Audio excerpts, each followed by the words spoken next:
몇 가지 광고를 제가 이제 요즘에 코로나가 많이 또다시 유행하는 거 여러분들 잘 알고 계시죠? 여러분들 주변에도 코로나 때문에 고생하시는 분들이 계실 텐데요.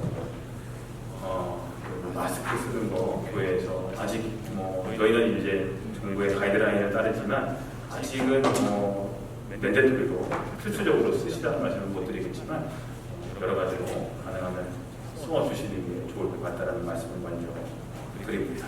건강 유의하시기 부탁드리겠습니다.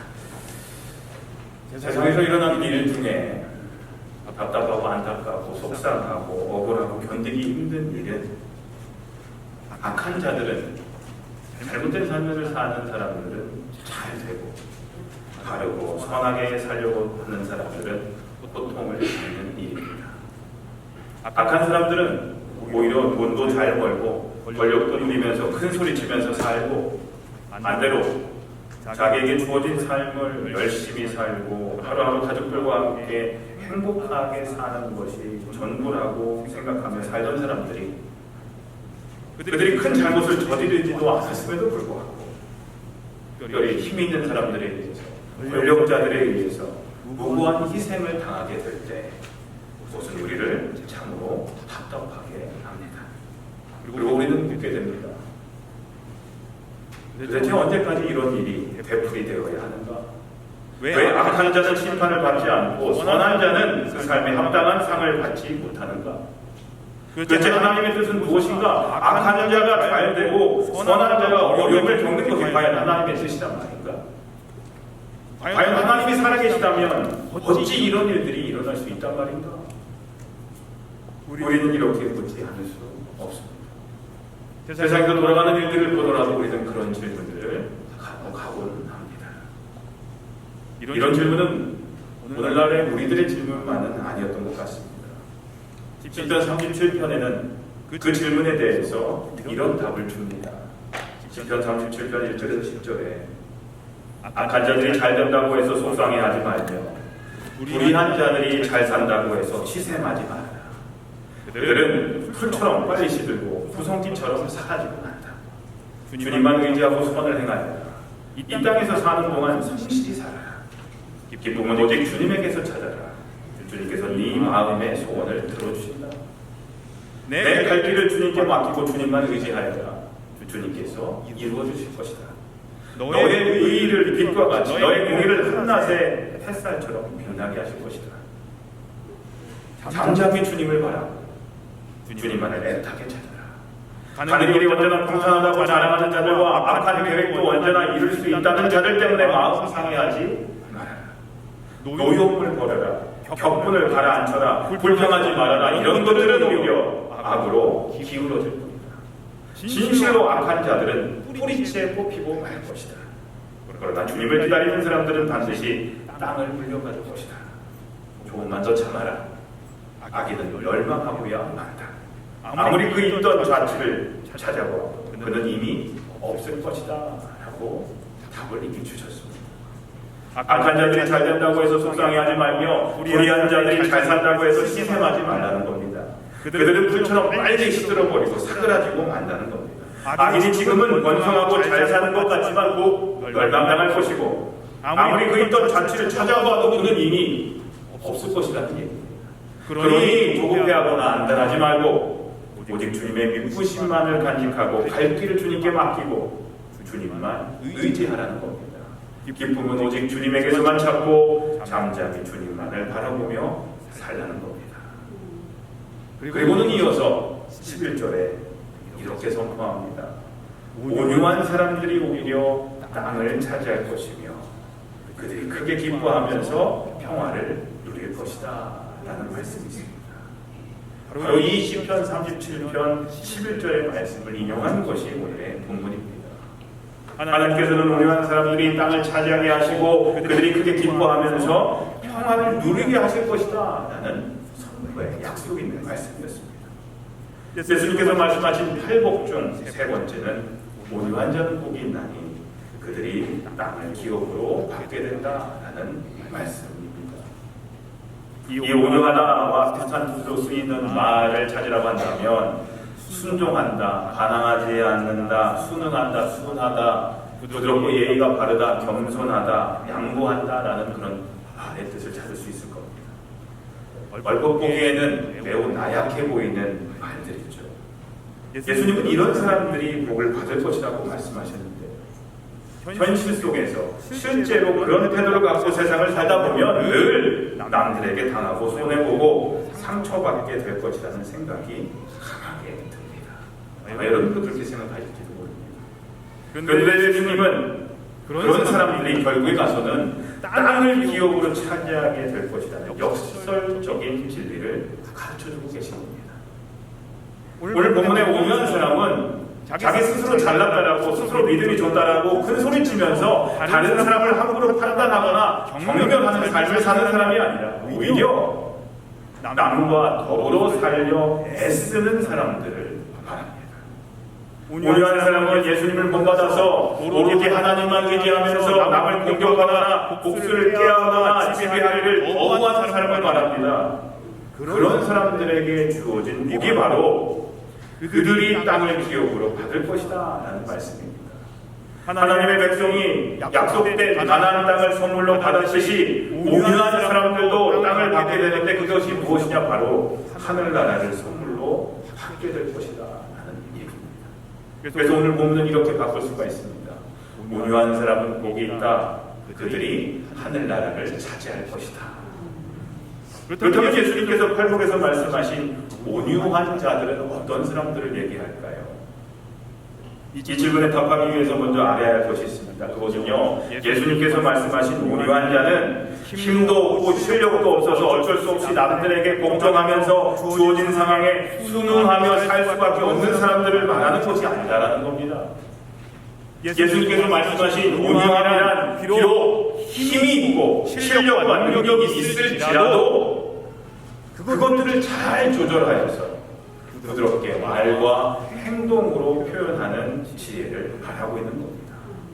그렇다면 좀 더 구체적으로 온유함이란 무엇을 말하는 걸까요? 저는 이 시간 온유함을 세 가지 차원에서 말씀드리면서 은혜를 나누고자 합니다. 첫째는 하나님과의 관계에서 온유한 태도이고, 둘째는 주어진 환경에 대한 우리의 온유한 태도이고, 셋째는 인간관계에서 우리가 가져야 하는 온유한 태도입니다. 첫째는 하나님과의 관계, 둘째는 주어진 환경에 대한 우리의 온유한 태도고, 셋째는 인간관계에서 오는 온유한 태도입니다. 이 세 가지를 볼 텐데 우리가 이러한 세 가지 차원에서 모두 온유한 자세를 가질 때 우리는 하나님께서 주시는 놀라운 복을 누리며 살게 될 줄로 믿습니다.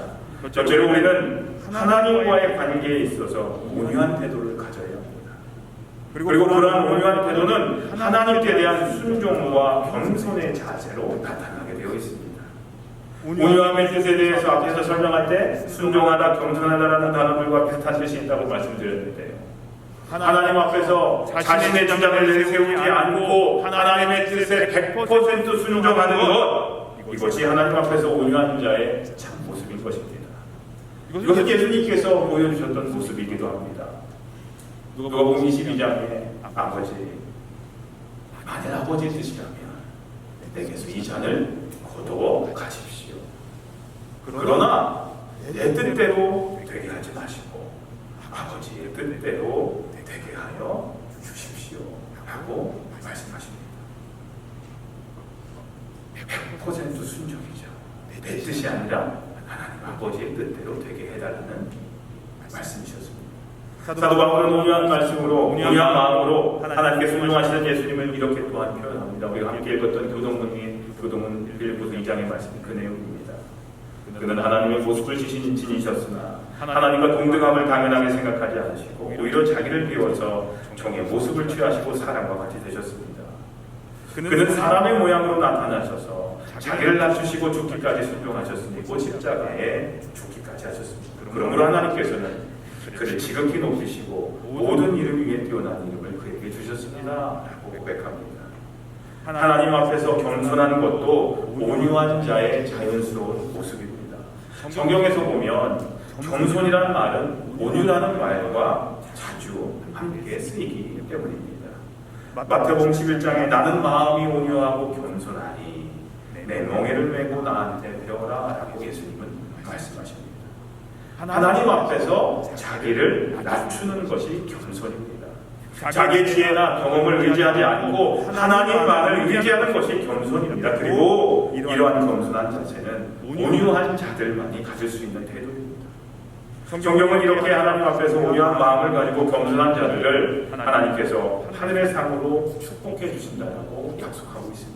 잠언 3장에 너의 마음을 다하여 주님을 예배하고 너의 명철을 의지하지 말아라. 네가 하는 모든 일에서 주님을 인정하여라. 그러면 주님께서 네가 가는 길을 곱게 하실 것이다.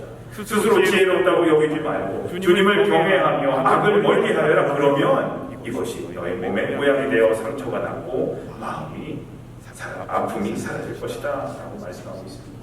온유한 자들이 땅을 기업으로 차지하게 될 것이라는 예수님의 가르침이 바로 이 뜻인 것입니다. 둘째로 우리가 가져야 할 온유한 태도는 어떠한 환경이 우리에게 주어지더라도 그 환경에 순응하며 거기에서 모든 것을 합하여 선을 이루어 주실 하나님의 섭리를 인내하는 마음으로 기다리는 태도를 말합니다. 그것이 온유함입니다. 온유함이란 다른 말로 모든 일을 근시한 적, 앞에 보이는 것만을 보는 것이 아니라 멀리 보고 길게 보고 크게 보면서 마음의 평정심을 잃지 않는 마음이 온유함입니다. 이것은 욥이 어려운 일을 당했을 때, 아주 고통스러운 일을 자신이 당했을 때 보여주었던 태도였습니다. 어려운 일을 당하자 욥의 아내는 하나님을 원망하고 남편에게 신경질적인 반응을 보입니다. 욥기 2장 9절에 이렇게 얘기를 합니다. 욥의 아내가 이래도 당신은 여전히 신실함을 지킬 겁니까? 차라리 하나님을 저주하고서 죽는 것이 낫겠습니다. 이렇게 얘기를 합니다. 온유함과는 거리가 멀죠. 그러나 욥은 그 온유함과는 거리가 먼 본인의 아내의 그 독설적인 말에 이렇게 말합니다. 당신까지도 어리석은 여자들처럼 말하는구요. 우리가 누리는 복도 하나님으로부터 받았는데 어찌 재앙이라고 해서 못 받는다고 하겠소? 라고 얘기를 합니다. 하나님이 우리에게 복을 주셨는데 왜 이 어려움은 못 받겠다라고 얘기를 하겠느냐라고 얘기를 합니다. 성경은 욥이 그렇게 말하면서 그 어려운 환경 속에서도 말로 죄를 짓지 않았다라고 기록하고 있습니다. 그가 이렇게 극심한 고통 중에도 인내할 수 있었던 것은 그가 온유했기 때문입니다. 인내는 온유한 성품의 또 하나의 증거이기 때문입니다. 온유한 자는 결국 땅을 기업으로 받게 될 것이라는 예수님의 가르침처럼 욥은 결국 하나님으로부터 놀라운 복을 다시 받게 됨을 성경은 우리에게 증거해 줍니다. 두 가지를 말씀드렸습니다. 우리는 하나님과의 관계에서 온유한 태도를 가져야 된다고 말씀드렸습니다. 겸손해야 됩니다. 순종해야 됩니다. 둘째로는 우리가 우리에게 주어진 환경에 대한 인내를 통해서 온유한 태도를 가져야 된다고 말씀드렸습니다. 아무리 힘들고 어려움이 우리에게 다가온다 할지라도 평안할 때는요, 우리의 신앙에 깊이를 할 수가 없어요. 정말 어렵고 고통스러운 일이 우리에게 다가왔을 때 우리의 진짜 모습이 드러나거든요. 진짜 신앙이 드러나게 되어 있고 진짜 성격이 드러나게 되어 있거든요. 그런데 인내를 통해서 우리는 온유함을 유지할 수가 있다는 겁니다. 마지막으로 인간관계에 있어서 사람들과의 관계에 있어서 우리가 가져야 할 온유한 태도는 한마디로 표현하자면 부드러움입니다. 온유함의 뜻에 대해서 앞에서 설명할 때 사용했던 순하고 부드럽고 예의 바르고 겸손하고 양보하는 이런 단어들이 아마 이렇게 해당될 겁니다. 남에게 화를 자주 내는 것은 온유한 태도가 아닙니다. 남의 잘못을 늘 지적하는 것도 온유한 태도가 아닙니다. 시시비비를 반드시 가려야 마음이 풀리는 것도 온유한 태도가 아닙니다. 항상 정의의 사도처럼 행동하는 것도 온유함이 아닙니다. 아무리 자기의 생각과 주장이 옳다고 하더라도 그것을 남에게 강압적으로 요구하는 것도 온유한 마음이 아닙니다. 그런데 반대로 얼굴에 미소를 가지고 부드러운 말로 상대방을 대하는 것이 온유함입니다. 남을 나보다 낮게 여겨주는 마음이 온유한 마음입니다. 상대방의 저주와 마음을 헤아려주고 배려해주는 마음이 온유한 마음입니다. 내가 지금 좀 손해를 보더라도 남에게 양보하는 마음이 온유한 마음입니다. 상대방이 나에게 다가올 수 있도록 마음의 공간을 마련해주는 것이 온유한 마음입니다. 남이 나와 다른 것을 인정해주는 마음이 온유한 마음입니다. 그리고 나와 다른 것까지도 내 생각과 다른 생각을 가진 사람까지도 품어주는 마음이 온유한 마음입니다. 근데 고민이 생깁니다. 그러한 자세로 그런 온유함을 가지고 살아야 한다는 것을 알기는 하겠는데, 머리로는 알겠는데 실제로 그런 태도를 갖고 세상을 살다 보면 늘 남들에게 당하고 손해보고 상처받게 될 것이라는 생각이 아주 강하게 들기 때문입니다. 우리 경험을 통해서도 그것을 그렇게 지금까지 살아왔기 때문에 우리는 그런 생각을 하게 됩니다. 그런데도 예수님은 그런 사람들이 결국에 가서는 땅을 기업으로 차지하게 될 것이라는 역설적인 진리를 가르쳐주고 계신 것입니다. 이런 고민에 대한 해답을 우리는 이삭의 이야기를 통해 찾을 수 있습니다. 이삭의 이야기는 온유한 자가 결국 승리하게 된다, 땅을 기업으로 받게 될 것이다 라는 성경의 진리를 증명해주고 있기 때문입니다. 이삭은 참으로 온유한 성품을 가졌던 사람이었습니다. 이삭이 블레셋 땅, 팔레스타인 땅에 거할 때의 일입니다. 이삭이 그 땅에서 농사를 지어서 그 해에 100배의 수확을 거두게 됩니다. 하나님께서 그에게 복을 주셨기 때문이었죠. 이삭은 아주 큰 부자가 됩니다. 그런데 그가 양떼와 소떼, 남녀와 여종을 많이 거느리게 되니 이 팔레스타인 사람들이 그를 시기하기 시작합니다. 그래서 그들은 이삭의 아버지 아브라함 때에 아브라함의 종들이 한 모든 우물을 다 막고 흙으로 메워버렸습니다. 그리고는 이삭에게 이렇게 얘기합니다. 우리에게서 떠나가보라. 이제 너는 우리보다 훨씬 강하다. 얼마나 억울한 일입니까? 그러나 이삭은 그런 시기하는 사람들을 온유함으로 대처합니다. 온유함이란 소리내지 않는 겁니다. 오래 참는 겁니다. 인내하는 겁니다. 시기하는 사람이 마음의 상처를 받았다는 것을 이해하고 받아들이는 겁니다. 이것이 바로 온유함입니다. 이삭은 딴 곳으로, 그랄 평야라고 되어 있는데 딴 곳으로 이주하여서 우물을 다시 팝니다. 그곳에서 다시 물이 솟아납니다. 그런데 다시 그곳 사람들이 시비를 겁니다. 결국 그곳에서도 쫓겨납니다. 그래도 이삭은 화를 내지 않습니다. 그냥 다른 곳에 가서 또 다시 새롭게 시작합니다. 이삭은 다툼이 있을 때마다 양보합니다. 그는 다툼에 참여하지 않았습니다. 다퉈도 될 만한 상황이고 자신이 정당함을 입증할 만한 상황임에도 불구하고 그 다툼에 참여하지 않았습니다. 대신 양보를 했습니다. 왜냐하면 복은요, 소유를 통해서 오는 것이 아니라 하나님과의 바른 관계를 통해서 그 복이 온다는 사실을 이삭은 알았기 때문입니다. 우리는요, 보면 돈 많으면 복 받았다고 보이죠. 좋은 집에 좋은 차에 돈을 많이 가지고 있으면 그 사람은 복 받은 사람이라고 얘기하지만 그것이 복 받은 사람이 아닙니다. 하나님과의 관계가 바른 관계를 맺고 있는 사람이 복 받은 사람이고, 그런 바른 관계를 맺고 있을 때 하나님의 물질의 축복도 임하게 되는 겁니다. 하나님께서는 결국 온유한 이삭을 축복해 주셨습니다. 이렇게 생각하면 온유한 자가 손해를 보는 것 같습니다.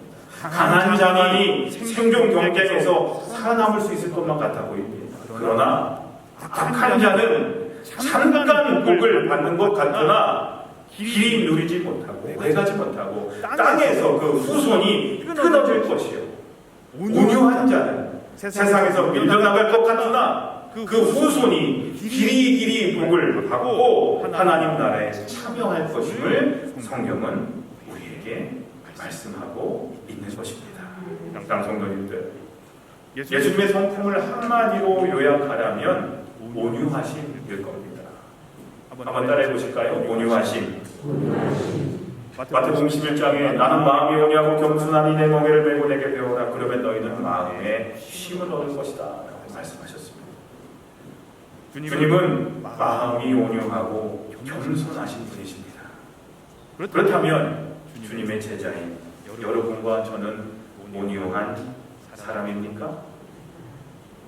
왜 대답이 없으십니까?